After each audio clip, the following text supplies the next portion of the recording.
বাংলা।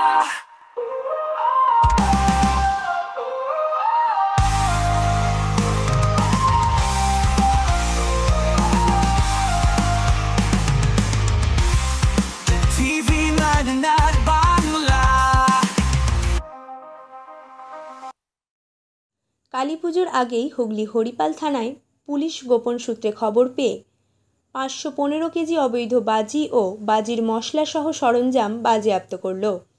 ঘটনায় 4 জনকে গ্রেফতার করেছে পুলিশ। ধৃতদের আজ চন্দননগর মহকুমা আদালতে পাঠানো হয়। ধৃতদের বিরুদ্ধে অভিযোগ, সরকারি নির্দেশিকা অমান্য করে বাড়িতে বসে শব্দবাজি তৈরি করে বস্তায় করে অন্যত্র বিক্রির উদ্দেশ্যে পাঠানো হচ্ছিল। গতকাল সন্ধ্যায় হরিপাল থানার পুলিশ মালপাড়া এলাকায় একটি বাড়ি থেকে মজুদ নিষিদ্ধ শব্দবাজি বাজেয়াপ্ত করে। বাজেয়াপ্ত অবৈধ বাজির মধ্যে 220 কেজি চকলেট বোম, 180 কেজি গাছ বোম, 115 কেজি বারুদ রয়েছে।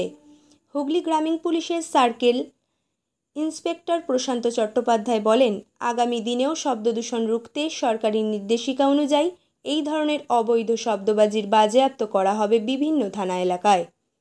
আজকে হরিপাল থানায় বড়বাবু, মেজবাবু এবং অন্যান্য অফিসার ফোর্স মিলে একটা সোর্স ইনফরমেশনের ভিত্তিতে এখানে মালপাড়া আছে, ওই মালপাড়ায় তীর্থবাসী যে গার্লস হাই স্কুল আছে তার পাশে, সেখানে সন্ধ্যের দিকে রেড করা হয় এবং রেড করে বিপুল পরিমাণে অবৈধ শব্দবাজি সেটা বাজেয়াপ্ত করা হয় এবং এই সঙ্গে এই ব্যবসার সঙ্গে জড়িত, অবৈধ ব্যবসার সঙ্গে জড়িত 4 জনকে হরিপাল থানায় গ্রেপ্তার করেছে।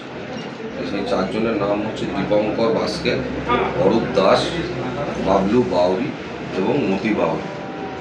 তো এই যে ফেস্টিভ সিজন আছে, এই ফেস্টিভ সিজনে যেমন এই শব্দ দূষণের জন্য থানাতে বিভিন্ন অন্যান্য অনেক জায়গা থেকেই থানার কাছে কমপ্লেন আসে এবং পলিউশন কন্ট্রোল বোর্ডের অর্ডারও আছে যে গ্রিন ক্র্যাকার্সগুলো যেগুলো লিগাল সেগুলোই আমরা ব্যবহার করতে পারি। তো সেই মর্মে থানা বিভিন্ন সময় ব্যুরো রিপোর্ট, TV 99 বাংলা।